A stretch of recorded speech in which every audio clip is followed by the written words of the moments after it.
L'explication de l'extraordinaire résilience de notre pays, qui encore fascine beaucoup, donc l'explication de l'extraordinaire résilience de notre pays et de notre peuple n'est-elle pas à rechercher dans la vitalité de notre culture et la richesse de son histoire?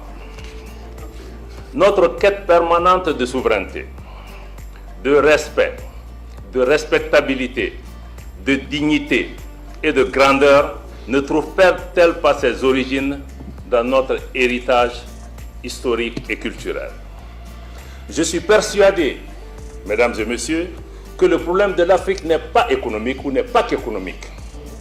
Sinon, comment comprendre le paradoxe d'une population pauvre, j'allais dire d'une population appauvrie, assise sur d'immenses richesses naturelles et minières? La réflexion en cours, mesdames et messieurs, autour de ces problématiques converge vers le principe de ce dont l'Afrique n'a pas besoin d'un ajustement structurel comme on a vu dans le passé, mais plutôt nous avons besoin d'un ajustement culturel, je pense. Et le premier pas vers l'ajustement culturel, pas structurel, culturel, est le changement de paradigme. Donc nous devons changer le regard d'abord que nous portons sur nous-mêmes pour pouvoir commencer, pour pouvoir nous valoriser nous-mêmes. C'est également la prise de conscience d'abord de qui nous sommes. Je pense que c'est cette interrogation qui nous amène à la culture. Qui nous sommes? Quelle est notre identité? Qu'est-ce qui nous différencie des autres qui existent à travers le monde? Donc c'est la prise en compte de qui nous sommes d'abord. Et la deuxième interrogation, d'où nous venons? En termes d'espace, en termes aussi d'être humain ou d'espace humain dont nous venons, donc d'où nous venons, mais aussi la culture nous aide à savoir où nous voulons aller. Parce que nous n'avons pas n'importe quelle destination. Notre destination est dictée par d'où nous venons. Je crois que c'est ce qui nous fonde à avoir un cheminement qui soit différent du cheminement de tout autre peuple, parce que ce peuple n'a pas le même ressort culturel, le même ressort historique que nous. Et quand nous sommes diplomates maliens et que nous représentons notre pays à l'étranger, ce sont ces racines qui nous rendent différents des autres. Ce sont ces pulsions qui font que nous sommes différents des autres. Hier, j'ai discuté aussi avec M. Daffé. J'ai été très enchanté parce que nous, diplomates, dans notre interaction, nous parlons aux États, nous parlons aux institutions.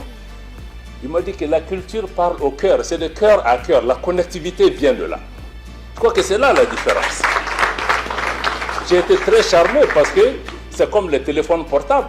Si la connexion se fait de cœur à cœur, la connexion est plus vite, elle est plus rapide, elle est plus dense, plus intense, à mon avis. Donc nous devons vraiment peut-être saisir cette connectivité à travers le cœur pour faire parler nos cœurs, nos peuples. Je suis convaincu que les peuples du Venezuela ou de l'Inde ou du Tchad ou de l'Iran ou même du Brésil, je crois que leurs cœurs vibrent certainement pour la même chose. Ils veulent la paix pour eux, ils veulent vivre dans la dignité, ils veulent être respectés, ils veulent être valorisés. Donc je crois que nous pouvons prendre en compte cet élément. Mais je pense aussi, donc j'étais sur la question de d'où nous venons, qui nous sommes, où nous voulons partir.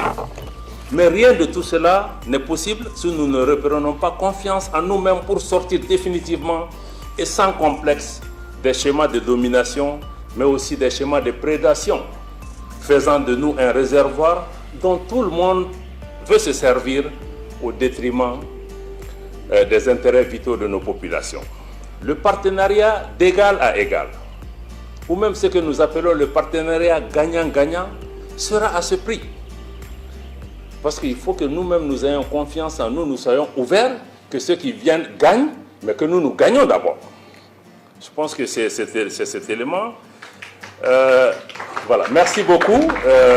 Mesdames et messieurs, notre rôle en qualité de diplomate sera, entre autres, de promouvoir les atouts du Mali, de communiquer davantage et de manière plus homogène sur les opportunités et le cadre incitatif d'investissement dans le domaine de la culture, de faciliter la mise en relation entre acteurs nationaux et les partenaires extérieurs Et si je dis acteurs, c'est acteurs dans toutes leurs dimensions. Acteurs publics, acteurs privés, collectivités, société civile, les artistes et tout le monde. Ce faisant, nous avons à cœur de nous appuyer sur les acteurs privés opérant dans des domaines et qui sont dans leur domaine d'expertise de véritables trésors humains vivants. Je m'excuse, je dois prendre une terminologie consacrée par le ministère de la Culture, mais je pense que ces personnes de la culture sont des véritables trésors humains vivants et ils sont incontestablement les vrais ambassadeurs de la culture malienne. On m'a mis dans mon texte, c'est plus connu que les officiels maliens. Non, qui sont plus connus que le Mali lui-même. On a vu des artistes, Salif Keïta et d'autres qui opèrent au Japon ou ailleurs ou dans des contrées où on n'a jamais entendu parler du Mali. Quand moi j'ai vécu aux États-Unis, quand vous parlez du Mali, on ne sait pas de quoi vous parlez nécessairement. Mais quand vous parlez de Tombouctou, les gens savent que Tombouctou existe, même s'ils ne savent pas mettre sur une carte. Donc je crois que ça, ce sont à mon avis, on a vu sur la vidéo, la liste de ces ambassadeurs. Le ministre a proposé qu'on puisse les nommer. Moi je crois qu'il ne faut pas les nommer, mais il faut peut-être les légitimer dans le travail qu'ils font. Parce qu'ils sont, les Ampateba, ils sont déjà des ambassadeurs. Mais il faut que nous-mêmes, on leur donne la reconnaissance officielle que ça, ce sont des ambassadeurs de bonne voie. C'est eux qui parlent au nom du Mali. C'est eux qui permettent cette connectivité de cœur. Donc nous devons, dans notre diplomatie culturelle, pouvoir avoir ces ambassadeurs de bonne volonté qui sont reconnus. Ainsi, au lendemain de la célébration du 62e anniversaire de l'armée malienne, marqué aussi par des succès rencontrés sur le terrain depuis décembre 2021, le ministère des Affaires étrangères compte mobiliser toutes les énergies dans le cadre désormais de ce que nous souhaitons qu'il soit une diplomatie rénovée, combative, afin de permettre à notre pays de reprendre sa place. Et toute la place, et toute sa place dans le concert des nations. Ceci marque une étape, nous le souhaitons, cruciale du processus de refondation du Nouveau Mali. Mais au-delà du Nouveau Mali, le ministre a insisté sur la question. Je crois que ce que nous souhaitons aussi, c'est le nouveau Malien que nous appelons de nom, le Mali d'Incroix. C'est ce que nous souhaitons. Parce que nous ne pouvons pas avoir le nouveau Mali si nous n'avons pas les Mali d'Incroix, les nouveaux Maliens qui aujourd'hui sont fermement ancrés dans leur passé, restent modernes, veulent se faire respecter et transportent avec eux leur honneur et leur dignité et veulent être des acteurs qui forgent le nouveau monde et que ce nouveau monde ne soit pas bâti sur des concepts qui ne sont pas des concepts adaptés de pays pauvres, pays en développement, grands pays, petits pays.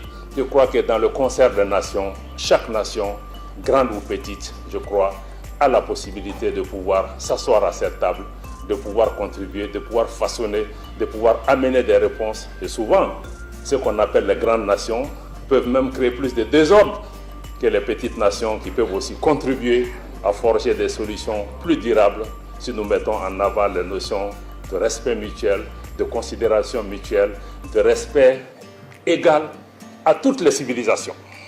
Il n'y a pas de civilisation ou de religion ou de culture qui soit supérieure à une autre. Parce que même la mondialisation dans laquelle nous sommes, c'est en fait les valeurs d'un groupe qu'on veut mondialiser à tout le monde. Et non de se dire que chaque civilisation apporte quelque chose, qu'est-ce qui est commun à nous qu'on va prendre qui soit mondial. Donc je crois que ce sont ces interrogations que nous avons. Et nous, au Mali, nous comptons mobiliser toutes les énergies des diplomates et des autres acteurs sous la conduite du président de la transition qui aussi veut impulser cette nouvelle dynamique où nous devons défendre avec plus de combativité les intérêts de notre pays, mais le faire aussi dans l'honneur, la dignité et le respect dû à notre pays. Merci.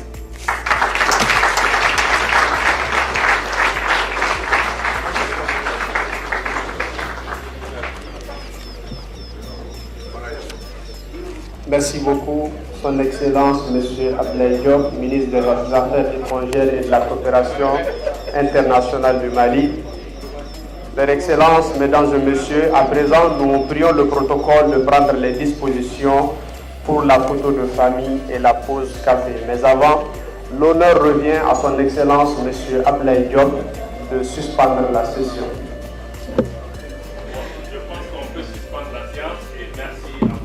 La photo de famille, s'il vous plaît.